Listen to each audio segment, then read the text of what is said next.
Jésus-Christ qui est descendu après 1500 ans à la Renaissance. L'histoire d'aujourd'hui est un peu compliquée. Mais le but de cette vidéo n'est pas ça. Jésus-Christ lui-même est descendu sur cette terre et il a laissé son propre portrait. Et je veux dire que tous les hommes ici sont un seul Dieu, Jésus-Christ.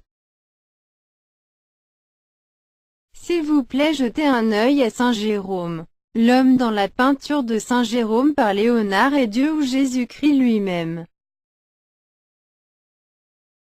Une des raisons est que vous voyez le numéro 61 à l'arrière-plan du tableau.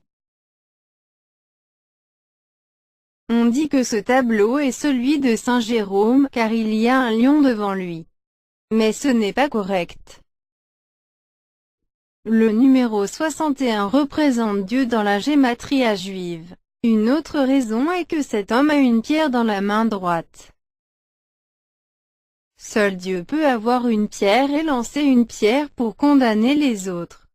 Et le visage de Saint Jérôme à la barbe est l'autoportrait de Léonard de Vinci, qui indique que Léonard de Vinci dans son portrait n'est pas un être humain. Un artiste dont le nom était Leonardo était un artiste de marionnettes concocté entre Dieu et les humains. Disons que l'artiste dont le nom était Human Leonardo n'existait même pas. Ou Leonardo était un remplaçant de Dieu, ou le Dieu est Jésus-Christ après 1500 ans à la Renaissance. Cette explication est un peu compliquée. Ensuite, pour simplifier les choses, je dis que tous ces hommes représentés ici ne représentent qu'un seul Dieu, Jésus-Christ après 1500 ans. Comparez chaque visage d'eux avec d'autres visages et vous saurez alors ce que je dis ici est correct. Quoi qu'il en soit, dans cette vidéo, assurez-vous que Saint Jérôme est bien Léonard de Vinci et que le visage de Léonard a été créé avec une sorte de technologie informatique en second après un homme sans cheveux. Le vrai Jésus n'a pas de cheveux, parce que Jésus-Christ est qu'un biblique qui a été puni et a laissé une marque sur son visage.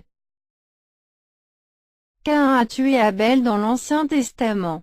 Le visage imberbe est sa marque marquée par Dieu. Ou vous pouvez dire que Saint Jérôme dans la peinture est Jésus-Christ lui-même après 1500 ans, qui est descendu sur cette terre pour nous, humains. Alors tu es le juge, je ne vous montre que des faits et c'est à vous de décider de votre propre décision.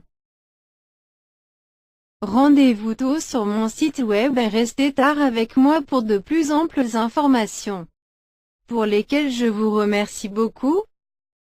Par Hiroshi Hayashi, ville de Hamamatsu, Japon.